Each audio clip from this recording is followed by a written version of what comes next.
Baiklah para hadirin sekalian, seterusnya majlis dengan penuh takzim menjemput Yang Berhormat Nik Nazmi binti Ahmad, Menteri Sumber Asli dan Kelestarian Alam untuk menyampaikan amanat Tahun Baru 2024. Dengan segala hormatnya dipersilakan.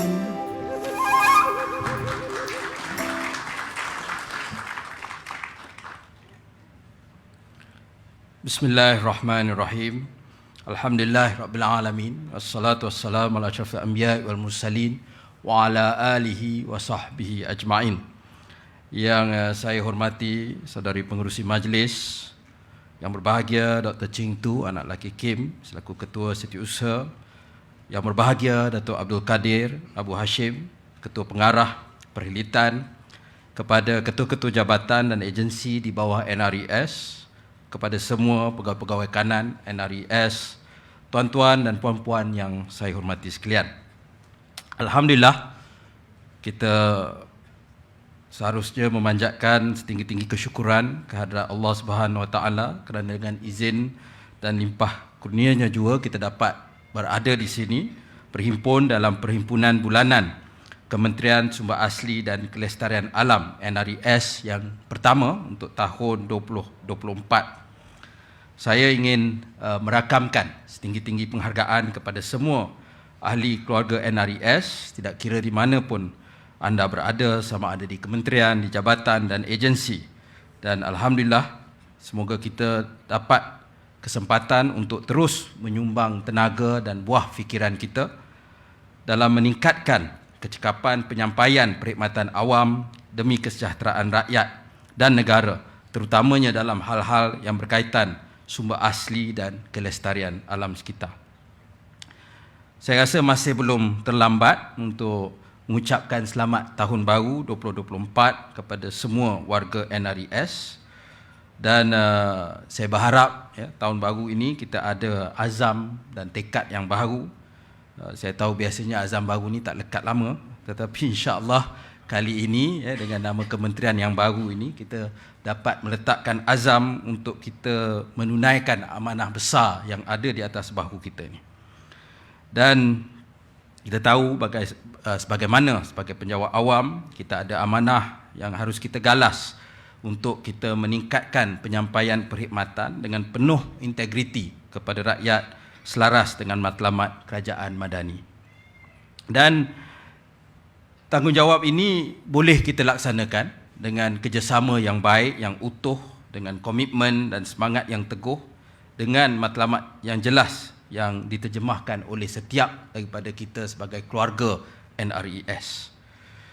Perhimpunan pada kali ini juga ialah satu perhimpunan yang cukup bermakna kerana ia merupakan perhimpunan pertama selepas rombakan kabinet yang dibuat oleh Yang Amat Berhormat Perdana Menteri Datuk Seri Anwar bin Ibrahim pada 12 Disember yang lalu, yang mana kementerian sebelum ini iaitu Kementerian Sumber Asli, Alam Sekitar dan Perubahan Iklim NRECC distrukturkan kepada dua kementerian, iaitu NRES dan juga Kementerian Peralihan Tenaga dan Daya Guna Awam. Jadi sebagaimana untuk saya menggalas dan melaksanakan amanah ini, saya rasa baik untuk kita kongsikan berapa pencapaian. Tadi kita telah dipertontonkan dengan video dan visual tentang pencapaian, sebahagian daripada pencapaian dan aktiviti yang telah kita buat, dan untuk kita recap semula apa yang telah kita capai dalam 12 bulan di bawah keluarga besar NRECC pada waktu itu. Bagi saya, penstrukturan ini satu lumrah. Orang yang berada di dalam agensi-agensi yang ada di dalam NRES ini dah lalui perkara ni, saya ingat berkali-kali, tak payah pergi jauh, daripada 2018 sehingga ke hari ini pun dah banyak kita berkahwin, bercerai, rujuk balik, rujuk separuh, bercerai balik dan sebagainya. Tetapi itu adalah lumrah sebagai mana-mana agensi dan kementerian. Tetapi yang bagi saya, kita ambil perkara ini, saya ambil perkara ini sebagai sesuatu yang positif. Saya ingat awal-awal saya masuk menjadi Menteri NRECC pada hujung tahun 2022. saya mengungkapkan masuk kementerian ni macam mula-mula masuk universiti. Tapi mungkin perumpamaan yang lebih baik pada waktu tu macam buat double degree lah. Sekarang saya boleh fokus, kita buat 1 degree sahaja. InsyaAllah kita buat 1 degree ini dengan lebih baik dan lebih berkesan insyaAllah. Yang jelasnya masih banyak yang perlu kita laksanakan, ya, sebab saya pun dalam tempoh setahun ini saya pun tengok kita boleh umum banyak perkara, kita boleh ubah banyak dasar, tetapi nak lihat hasil dia, ya, nak translate itu dia bukan macam tekan butang, ya, dia akan makan masa untuk melihat keberhasilan daripada perubahan-perubahan dasar yang kita lakukan. Jadi insya-Allah dengan di bawah bentuk kita yang baru sebagai NRES ini, ya, kita ada masa, dan saya juga bersyukur, ya, di dalam penstrukturan ataupun reshuffle yang dibuat pada kabinet tu, saya taklah kena pergi ke satu portfolio yang baru, ya, jadi kalau saya faham, kalau pergi ke portfolio baru tu lebih mencabar, makna 6 bulan tu mungkin hanya nak berkenal-kenalan, nak ta'aruf dulu dengan kementerian tu, dengan warga kementerian, dengan portfolio. Tetapi dengan ini kita dapat meneruskan untuk bahagian sumber asli dan juga kelestarian alam. Tuan-tuan dan puan-puan yang saya hormati sekalian, dalam tempoh tahun 2023 kita telah berhasil meningkatkan pemantauan dan perlindungan terhadap kawasan hutan yang kritikal dengan menggunakan teknologi yang terkini dan kerjasama yang kukuh dengan agensi lain. Kita telah dapat memastikan kelestarian hutan sebagai habitat semula jadi dan juga sebagai satu sumber kepelbagaian biologi. Dalam melalui belanjawan 2023, sebanyak 50 juta ringgit telah diperuntukkan untuk pelantikan 1,500 ranger community di seluruh negara, bukan hanya di Semenanjung tapi termasuk Sabah dan Sarawak, dan ini meliputi ranger-ranger community daripada veteran tentera. Sebab tu saya ucap terima kasih kepada KP, kita lancar ranger community tu kita buat di Setiawangsa, sebab kawasan saya ramai veteran tentera, pesara polis, tetapi yang paling besar, paling berjaya juga daripada kalangan komuniti orang asli, dan ini telah mendapat pengiktirafan antarabangsa dan juga komuniti setempat. Dan ini telah membantu membantras pencerobohan ke dalam hutan, pembalakan haram dan perburuan hidupan liar sebagaimana kita saksikan yang kita lihat di Royal Belum sebentar tadi. Dan program rondaan dan pelindungan biodiversity ataupun Biodiversity Protection and Patrolling Program PP3 telah meraih pengiktirafan Asia Environmental Enforcement Awards 2023 yang merupakan anugerah tahunan anjuran UN Environmental Program yang diberikan kepada individu, pasukan atau organisasi kerajaan yang menunjukkan kecemerlangan dan kepimpinan yang cemerlang dalam penguatkuasaan undang-undang untuk memerangi jenayah alam sekitar rentas sempadan. Pada masa yang sama, saya mengucapkan setinggi-tinggi penghargaan kepada Yang Amat Berhormat Perdana Menteri dan Menteri Kewangan di atas peningkatan berterusan untuk Ecological Fiscal Transfer ataupun EFT, yang mana kalau dimulakan pada tahun 2019 pada kadar 60 juta ringgit, pada tahun 2021 dan 2022 ia dijadikan 70 juta ringgit setahun, dan bermula 2023 Yang Amat Berhormat PM telah naikkan kepada 150 juta ringgit, dan 2024 ini naik lagi 200 juta ringgit, ya, bermakna daripada awal sampai ke hari ini peningkatan lebih 3 kali ganda. Dan pengagihan peruntukan EFT ini dibuat berdasarkan kepada penilaian sebagaimana yang digariskan di bawah garis panduan pelaksanaan EFT 2022, dan semua penyaluran EFT 2023 telah pun selesai dibuat. Dan di dalam kita memeta haluan menuju usaha pemeliharaan biodiversity, saya telah mewakili Yang Amat Berhormat Perdana Menteri pada Oktober yang lalu bagi melancarkan dasar kepelbagaian biologi kebangsaan DKBK 2022-2030 di Persidangan Kepelbagaian Biologi Kebangsaan 2023. Dan ini ialah semakan semula kepada DKBK 2016-2025 dengan mengambil kira keperluan semasa di peringkat kebangsaan dan kerangka kepelbagaian biologi antarabangsa iaitu Kunming Montreal Global Biodiversity Framework berdasarkan keadaan, keutamaan dan keupayaan negara. Kementerian juga telah menunjukkan komitmen yang tinggi terhadap program pemerkasaan tanah rizab tanpa merosakkan alam sekitar. Melalui pemerkasaan tanah rizab biosfera di bawah program Man and the Biosphere, Pertubuhan Pendidikan Saintifik dan Kebudayaan PBB ataupun UNESCO, kita telah berjaya mengekalkan status tanah rizab biosfera Tasik Chini yang terancam sebelum ini. Dan ini telah dipersetujui pada the 35th session of the International Coordinating Council of Man and the Biosphere Program pada 13 Jun 2023 di Paris, mengikut kriteria yang dibuat di bawah World Network of Biosphere Reserves. Kerajaan Persekutuan juga telah mewartakan seluas 68.281 hektar kawasan hutan paya bakau Kina Benua di wilayah Persekutuan Labuan sebagai hutan simpan kekal pada Julai 2023. Ini merupakan satu pencapaiannya HSK pertama yang diwartakan di wilayah Persekutuan Labuan di bawah Akta Perhutanan Negara 1984 dan HSK pertama di wilayah Persekutuan daripada jenis hutan paya laut. Mungkin yang ini di Putrajaya dengan KL tak boleh buatlah, kan hanya di Labuan. Selain itu, kita telah mendapat penyertaan aktif komuniti tempatan dan program pemekasaan ekonomi dan pendidikan dalam kalangan masyarakat setempat telah pun meningkatkan kesedaran dan pemahaman mengenai pentingnya menjaga alam sekitar. Dan cabaran tetap ada, dan kita perlu terus melindungi warisan berharga ini bagi generasi akan datang. Tuan-tuan dan puan-puan sekalian, pada persidangan ke-28 negara ahli kepada Konvensyen Rangka Kerja Perubahan Iklim Pertubuhan Bangsa-Bangsa Bersatu ataupun biasanya kita panggil COP28 yang telah berlangsung di Dubai, UAE antara 30 November dan 13 Disember 2023, kita telah melihat penyertaan terbesar Malaysia, 700 delegasi Malaysia yang didaftarkan di bawah NRECC untuk menghadiri COP28. Tapi kita kena jelaskanlah, 700 ni bukan semua pegawai kerajaan, nanti orang salah faham.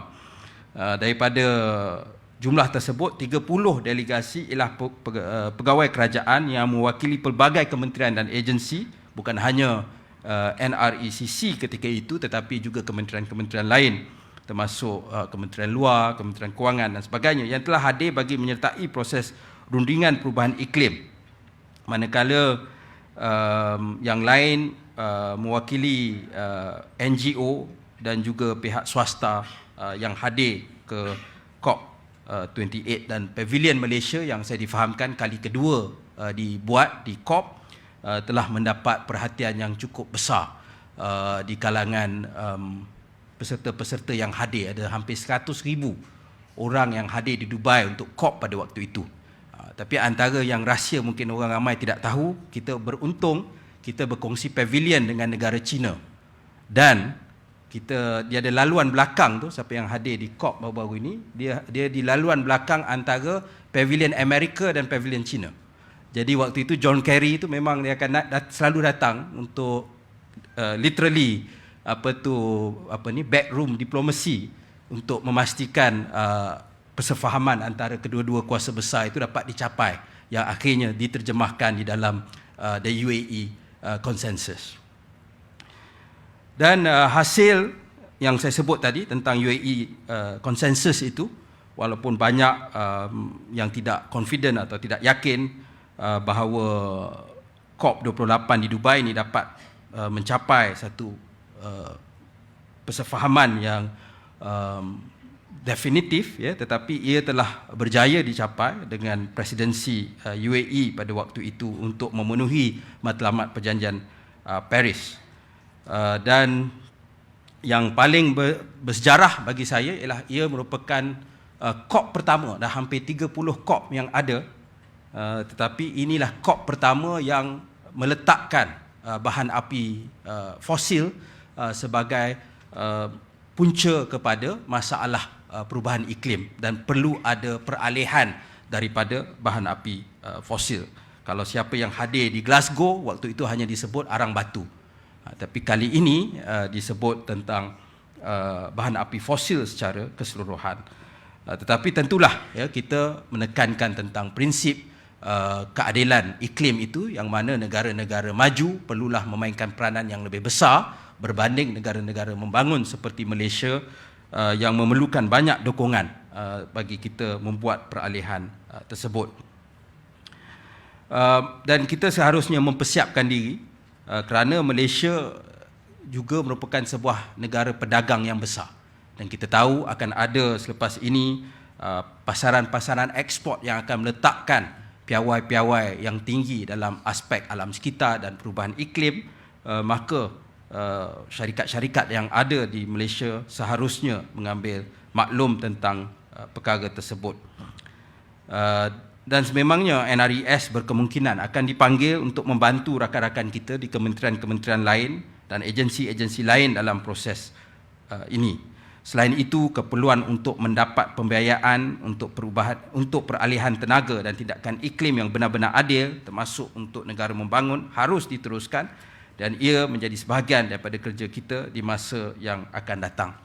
Dan suara Malaysia, alhamdulillah, waktu di COP28, sama ada dari segi keadilan iklim, malah kita membangkitkan bagaimana soal di Palestin sekalipun tidak boleh dikecualikan ketika mana dunia membicarakan masalah perubahan iklim, telah didengar dan mendapat perhatian masyarakat antarabangsa. Dan ini bagi saya ialah hasil daripada kerja keras yang telah dibuat oleh kaki tangan penjawat awam yang ada di NRECC pada waktu itu. Tuan-tuan dan puan-puan sekalian, melalui kolaborasi antara Program Infrastruktur Data Geospatial Negara MyGDI dan usaha kita dalam memanfaatkan teknologi, kita telah mencapai kejayaan yang besar dalam menjaga alam sekitar dan menguruskan sumber asli negara. MyGDI adalah perkongsian data geospatial dengan agensi kerajaan dan juga pihak akademik. MyGDI memainkan peranan utama sebagai platform yang menyokong usaha ini dan kita harus memberikan dukungan untuk meningkatkan keberkesanannya untuk kelestarian masa hadapan. Ia telah memberi penjimatan sebanyak hampir 40 juta ringgit oleh agensi kerajaan dan juga pihak akademik, dan ini dihitung berdasarkan bilangan dan saiz data yang dilepaskan kepada agensi kerajaan dan akademik. Dan pada tahun 2023, sebanyak 125 kandungan metadata telah diperkasakan meliputi penerangan aplikasi sistem maklumat geografi ataupun biasa dipanggil GIS, laporan kajian, dokumen kajian, pembangunan maklumat geospasial dan juga perkhidmatan. Seterusnya, bagi memastikan industri mineral dibangunkan secara bertanggungjawab dan mampan serta memberikan impak yang signifikan kepada ekonomi negara, NRES telah membangunkan kerangka dasar mineral negara 3 pada tahun lepas. Ini merupakan inisiatif kementerian untuk membangunkan dasar baharu yang lebih komprehensif dan menyeluruh, merangkumi peringkat huluan, pertengahan dan hiliran bagi menggantikan dasar mineral negara sebelumnya yang terpakai sejak tahun 2009. Dan ini selaras dengan keputusan mesyuarat Majlis Mineral Negara kedua yang dibuat pada 8 Mei 2023. Dan ini menyatakan matlamat yang ingin dicapai serta perkara-perkara yang perlu untuk mencapai matlamat tersebut.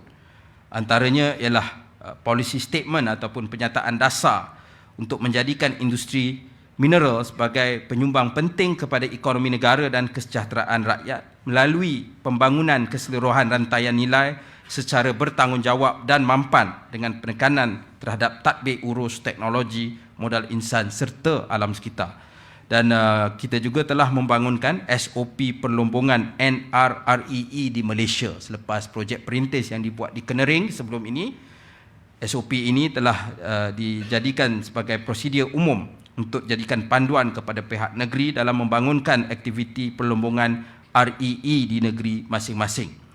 Dan kita telah lihat negeri Sembilan telah pun adopt SOP tersebut, dan kita tahu bahawa antara tonggak utama masa hadapan industri mineral negara juga kerana fokus besar kepada soal kelestarian dan juga peralihan tenaga misalnya, ialah bahan mineral NRREE.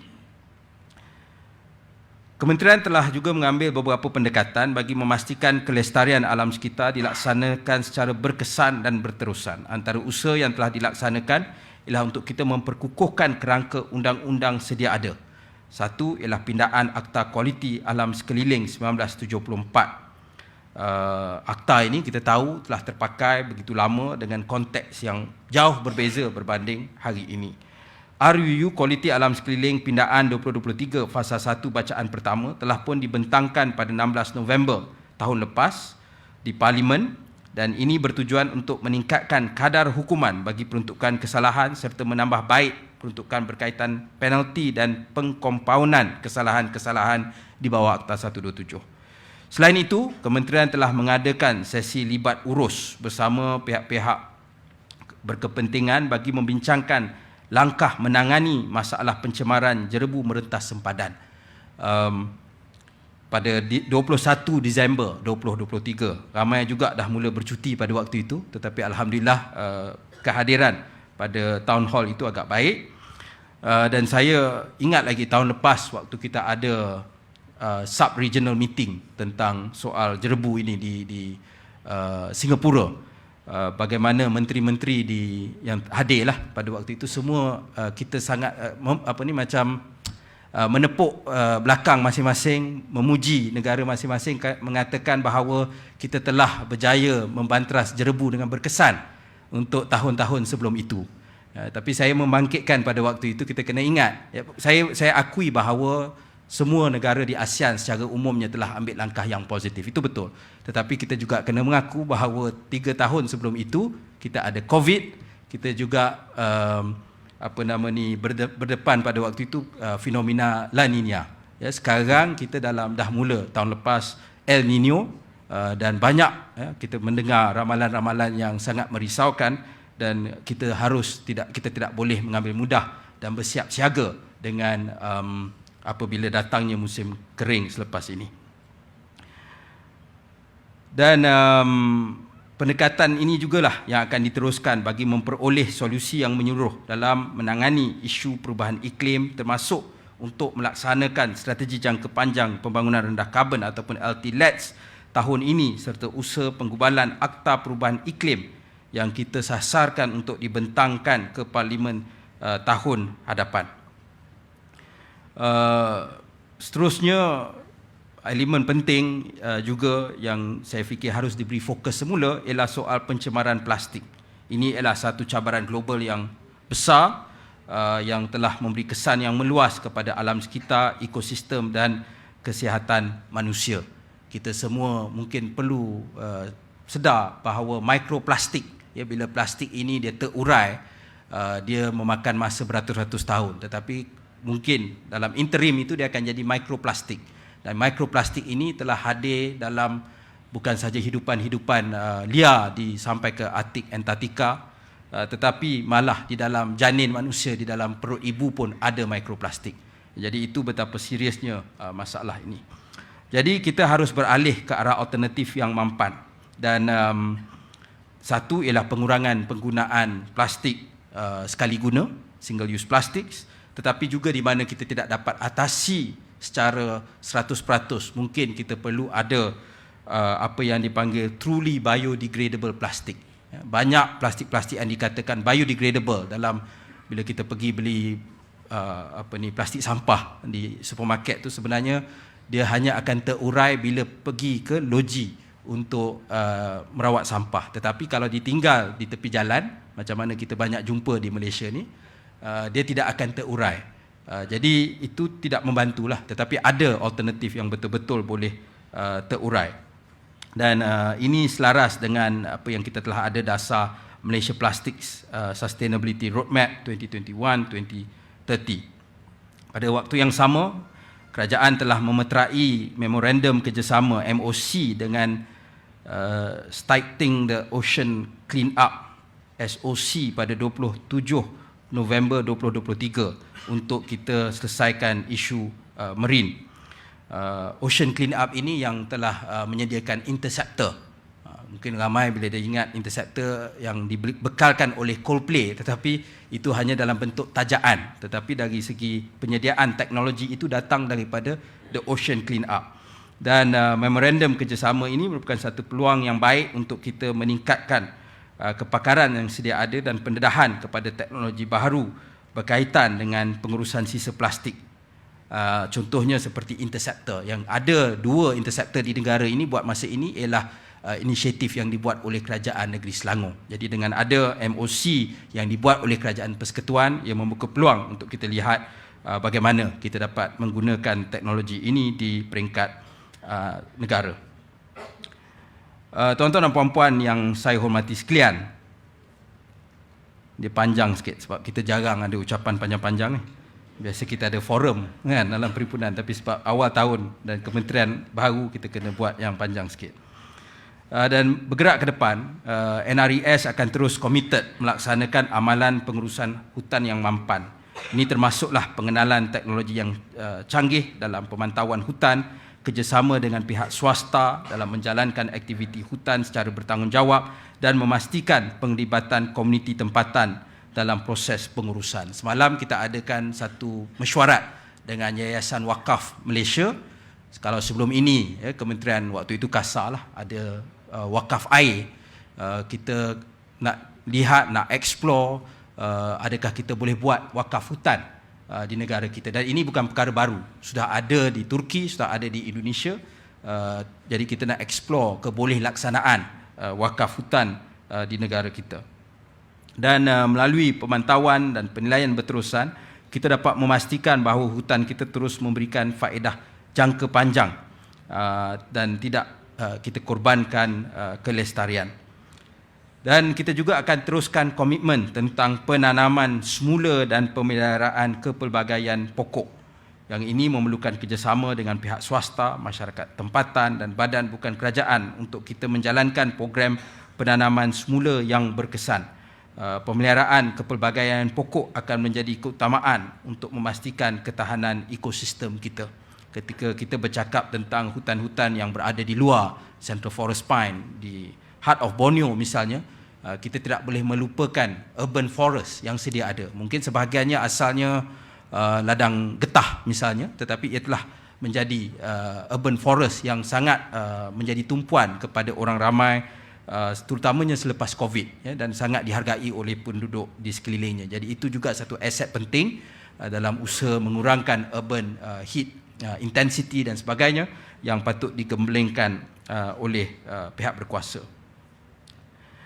Kementerian telah menunjukkan keseriusan untuk menangani isu penggunaan plastik dengan pelbagai inisiatif dan langkah-langkah, dan bergerak ke depan kita perlu melihat bagaimana kita nak terjemahkan MPSR untuk dilaksanakan dan menimbulkan semula kesedaran masyarakat. Saya ingat mungkin 4-5 tahun yang lepas banyak kesedaran tentang plastik, tetapi selepas itu agak suam sedikit, termasuk tahun lepas pun saya rasa suam sedikit lah. Jadi tahun ini saya rasa tanggungjawab kita untuk menimbulkan kesedaran supaya penggunaan plastik itu yang sekali guna dapat dikurangkan. Kalau yang terpaksa digunakan, kita menggunakan teknologi-teknologi untuk memastikan ia biodegradable, dan pengurusan sisa tersebut sebaik mungkin. Sebab bila waktu itu kita turun dengan JPS, tengok masalah banjir dan sebagainya, kalau banjir kilat tu, sumbangan plastik ni terlalu besar, sampah plastik lah. Jadi itu perkara yang kita perlu atasi dengan sebaik mungkin. Dan pada masa yang sama, dalam kita merancakkan gaya hidup lestari dan memudayakan amalan tersebut dalam kalangan warga NRES sekaligus rentas ke kementerian-kementerian lain, kita perlu merencanakan pelbagai aktiviti seperti Minggu Program Kelestarian, Eco Campus Sustainability Week, dan mewujudkan semula Plastic Busters. Alhamdulillah, kita telah lihat bincang dengan KSU, dengan Datuk Rod tempoh hari, kita telah dapat jadikan lobby di F11 itu, kita nak showcase apa yang ada. Cuma saya ni kurang naik basikal lah, tak macam KSU kan. Tapi kita ada basikal, kita ada plastik reverse vending machine, dan pelbagai lagi yang kita nak tunjukkan, dan sebab benda tu satu benda yang sangat menarik sebenarnya, ya, dan patut kita tak boleh jadi, bukanlah nak cakap apa, tapi kita tak boleh sama macam Kementerian Perpaduan punya lobby, kan. Mungkin Kementerian Perpaduan pun lobby dia lagi banyak, dia tonjolkan di situ tentang identiti kementerian mereka. Tetapi kita sebagai NRES, kita sepatutnya menjadikan itu satu tempat yang lebih menarik dan mesra pengguna dan orang ramai. Contoh plastik busters yang berperanan sebagai ejen perubahan dalam menghindari penggunaan plastik sekali guna di pejabat selaras dengan pendirian kerajaan yang dinyatakan dalam Pelan Hala 7 Malaysia ke arah sifar plastik sekali guna 2018-2030. Dan tujuan program ini ialah untuk menggalakkan warga NRES menghindari penggunaan plastik sekali guna dalam urusan harian melalui kaedah, pelbagai kaedah yang telah digariskan. Dan saya tahu mencabar, ya, sebab saya ingat setahun ni saya jadi macam duta untuk produk air pakai kotak ni, ya, saya bawa ke Parlimen, saya tunjuk ke Perdana Menteri, tetapi di banyak kementerian-kementerian lain penggunaannya masih kurang, walaupun perkeliling telah pun ada untuk tidak menggunakan plastik, botol plastik untuk di dalam perkhidmatan kerajaan. Tetapi kalau kita tengok di kementerian-kementerian lain masih begitu meluas, dan sebagaimana dulu kita perjuangkan juga pemakaian batik dibolehkan setiap hari untuk gaya hidup yang lebih lestari, dan kita naikkan termostat aircon. Hari ini saya ingat rendah juga aircon ni. Kita akan cuba juga dengan buat dengan air minuman berkotak ataupun menggunakan botol kaca berbanding dengan botol plastik. Tuan-tuan dan puan-puan sekalian, yang bagi saya, ya, antara perkara yang mungkin kita kena tekankan selepas ini ialah melibatkan anak muda, generasi muda. Dan generasi muda ini maksud saya seawal sekolah rendah. Bukan hanya untuk tujuan mendidik mereka, sebab kadang-kadang kita ada persepsi bahawa kita nak bagi kesedaran di kalangan anak muda. Kita jangan terkejut bahawa anak muda ini sebenarnya lebih sedar tentang alam sekitar, perubahan iklim berbanding kita yang dah tak berapa muda. Ya, jadi bagi saya, ya, kita perlu libatkan mereka. Baru-baru ini di COP28, setahu saya tak tahu kalau ada yang lagi muda, tetapi peserta Malaysia paling muda setahu saya daripada 700 tu berumur 12 tahun. Ya, dia menang pertandingan untuk pidato alam sekitar dan dia dipilih untuk pergi ke Dubai. Kan? Saya kalau umur tu tak tahulah apa ya, tapi dia dapat pergi ke Dubai, dan bagi saya kita kena libatkan mereka sebab kita tahu bahawa mereka sangat prihatin dan peduli tentang masalah alam sekitar. Jadi insya-Allah kita akan explore apa yang kita boleh buat dengan pihak menggunakan misalnya Yayasan Hijau, dan kemudian kita menggunakan berbincang dengan Kementerian Pendidikan atau institusi-institusi lain untuk kita adakan kolaborasi tentang soal alam sekitar, dan juga pihak universiti. Tuan-tuan dan puan-puan yang saya hormati sekalian, kita akan terus usaha untuk kita memelihara alam sekitar ini dengan meningkatkan keupayaan bersama dengan kerajaan-kerajaan negeri bagi menambah baik pengurusan alam sekitar dan seterusnya menyumbang kepada meningkatkan kualiti prestasi alam sekitar di Malaysia. Ya, bila kita wujud sebagai NRES, sebenarnya banyak yang kita lakukan sekarang ialah engagement dengan kerajaan negeri. Ya, kalau kita nak mengharapkan kuasa kita di Putrajaya semata-mata, banyak terhad ya, dalam bidang kuasa NRES yang ada pada hari ini. Sumber asli, malah alam sekitar sendiri ada beberapa kekangan yang ada. Jadi sebab itu ya, kita perlu libatkan kerajaan negeri dan memastikan mereka faham kepentingan untuk mereka juga memainkan peranan di dalam pemeliharaan alam sekitar. Kajian Indeks Prestasi Alam Sekitar Malaysia MyEPI 2023-2024 akan dilaksanakan bagi kita mengukur pencapaian alam sekitar di setiap negeri bagi terhadap amalan dan sasaran dasar alam sekitar sedia ada. Ini macam league table supaya kita boleh menilai setiap negeri bagaimana kesediaan mereka dalam soal alam sekitar. Dan kita akan memastikan alam sekitar juga terus dipelihara melalui pengukuhan undang-undang dan peraturan berkaitan alam sekitar. Kita jangkakan InsyaAllah pada tahun ini RUU Kualiti Alam Sekeliling Pindaan 2023 Fasa 1 akan diluluskan di Parlimen, dan peranan dan fungsi akta ini dapat diperkukuhkan lagi melalui aktiviti pencegahan pencemaran, penguatkuasaan undang-undang dan kawalan alam sekitar yang bersepadu.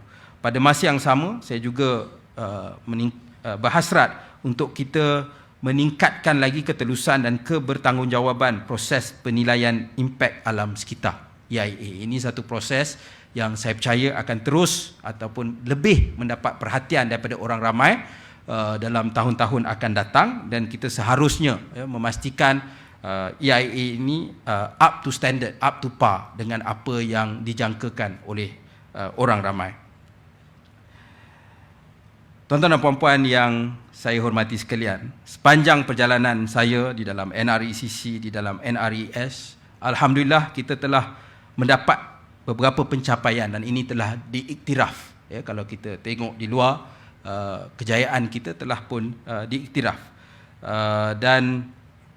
Tapi saya percaya dan saya tahu bahawa kejayaan ini tidak mungkin datang tanpa kerja keras dan sokongan yang ada daripada semua warga dalam NRES, jabatan-jabatan dan juga agensi-agensi yang ada di bawah NRES, daripada pegawai yang paling bawah sampailah ke paling atas. Dan ini saya ucapkan terima kasih, dan saya berharap dukungan yang cemerlang yang telah saudara dan saudari berikan kepada saya pada tahun 2023 dapat diteruskan untuk 2024 untuk kita menjalankan agenda kementerian yang baru ini.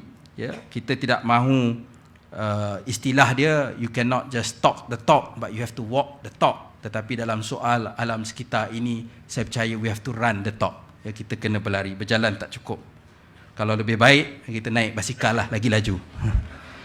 Dan keadaan NRES ini memanggil kita untuk bersiap siaga, bersatu dan mengukuhkan semangat. Bersama dengan tekad untuk kita melangkah jauh dalam menghadapi semua perubahan dan cabaran dalam penerapan agenda environmental sustainability negara.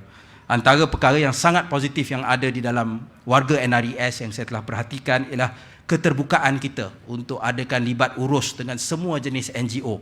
Memang betul, kadang-kadang panas telinga, saya pun panas telinga juga, tetapi itulah lumrah ya, bila kita ada memegang amanah tentang soal besar seperti alam sekitar ini, ramai yang berminat, ya, ramai yang bersemangat. Mereka tak semestinya betul, tapi mereka juga tak semestinya salah.